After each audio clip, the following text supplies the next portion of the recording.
Welcome back everybody to Red Rock Crawlers. This week we're checking out the new Jeep e-bike by QuietKat. When I was down at Easter Jeep Safari, I was invited to go over to the Jeep booth and hang out with the guys from QuietKat. Now this bike's a little bit different than a lot of other e-bikes you have out there. It's a full-on, full suspension mountain bike with a massive electronic motor and battery to go with it. So I recorded a whole intro with Ryan in person.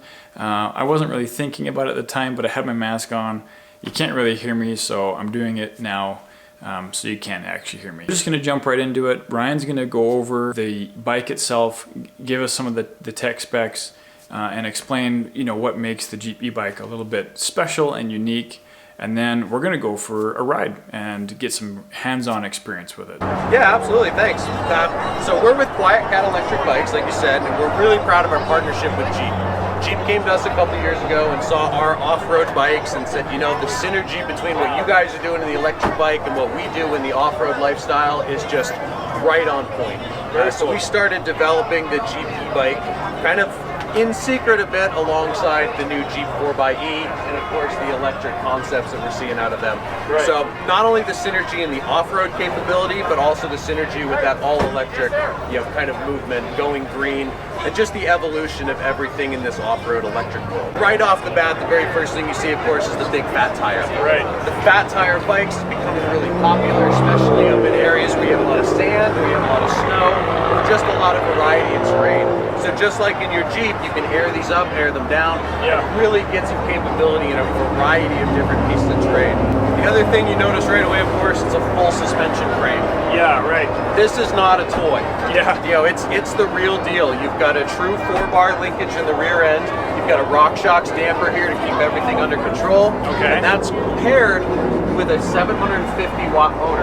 So that's another thing that's a bit unique versus some of the other traditional bicycle electric bikes out there that are running that kind of European style 250-watt, 350-watt max. Okay.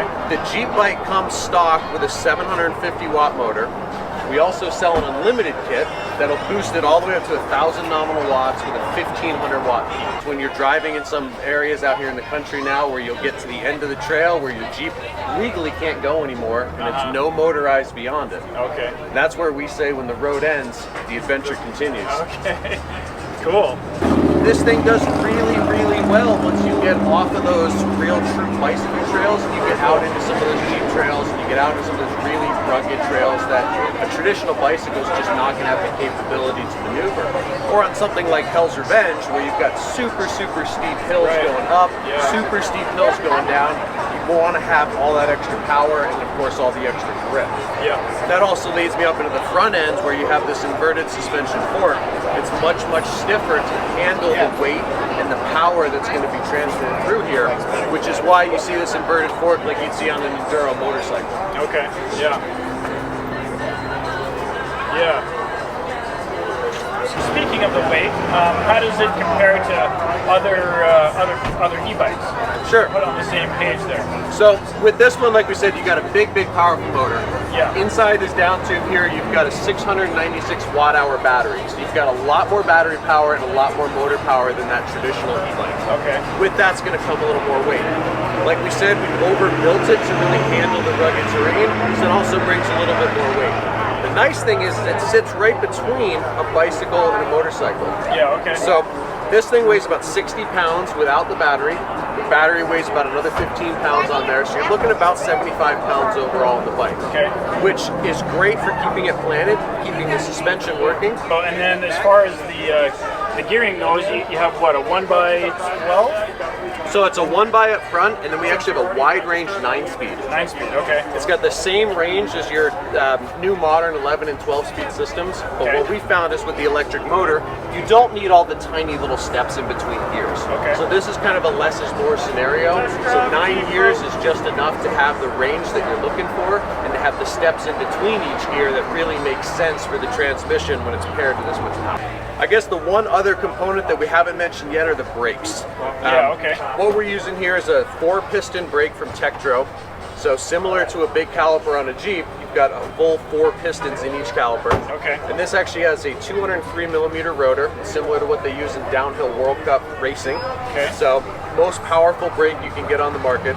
The trails here in Moab are like no other trail. You know, I grew up in Canada riding trails up there, and you know, and it's beautiful, but the slick rock, there's nothing that compares to slick rock trails. I love it. Where I'm from in Colorado, we have nothing like this either. We've Yeah. got mountains and forests, and we're climbing up steep slopes, but it's nothing like the ledges and the crazy rock walls that The climbs and stuff, yeah. yeah, and you seem to get the grip in your Jeep, you can get the grip on the bike, and like I said, I'm so impressed at how incredibly easy it was to climb up and over some of these features. Does Jeep also sell these, or how does that work? Yeah, absolutely. So we sell the bike through the QuietKat website. Okay. We also sell it through jeepebike.com. Okay. And it's also available in a number of dealerships, Jeep and FCA dealerships nationwide. No kidding. Both USA and Canada. If you're Okay. looking for an e-bike, we've got them in stock and they're ready to ship. I think we've talked about everything. I think it's kind of pitter patter. Let's get at her and Okay. go out and get a ride in. Let's do it. Let's go for a ride. Perfect.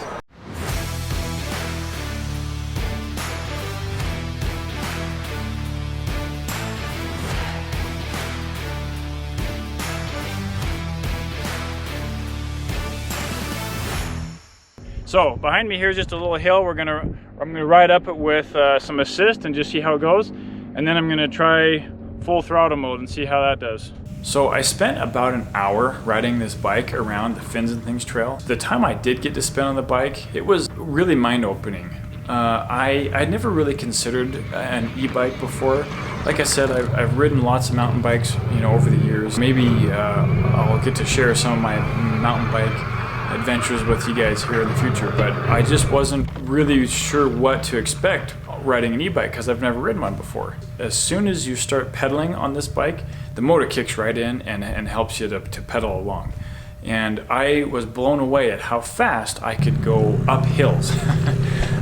You know, usually when you're pedaling yourself up a hill, that's kind of obviously that's the hardest part about riding a mountain bike, is getting yourself up the hill so then you can get back down and enjoy the ride going down. But with this e-bike, it was a breeze. Like, I could put it on eco mode. I think it was like level 3 I had it on, and I could ride up hills no problem at all. And like I said, I didn't even notice the weight of the bike. Not even pedaling.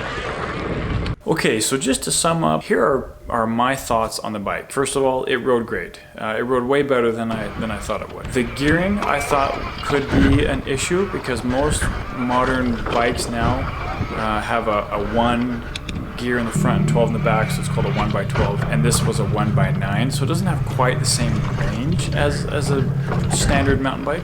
But with that added electronic assist, you really don't need it. But the suspension to me rode a little bit stiff. That's just because I didn't really have time to really adjust and fine-tune the suspension. And if you own your own mountain bike, you're gonna do that. You're gonna adjust it just right so that it rides good for you.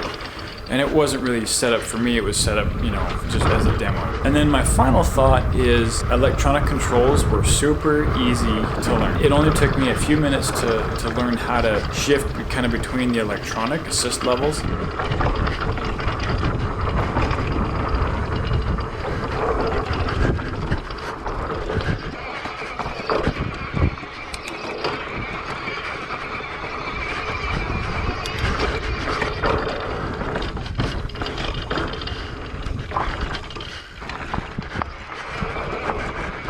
Well, I hope you guys enjoyed this video. I had a ton of fun riding the bike around, and I'm hoping to be able to pick one up for myself. They're a lot of fun.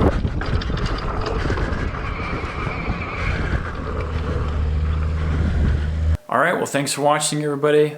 I hope you enjoyed the video. I would like to know what you guys think, so leave your comments down below. If you have any other questions about it, put them down in the comments. I'll do my best to answer them. If I don't know, I can probably find out and get back to you. Yeah, I'd like to hear what you guys think of the bike. And maybe there's some other points about the bike that I'm not bringing up. So if you have some other insight, feel free to put those in the comments down below. I hope to see you guys on the trail. And until next time, we'll see you later.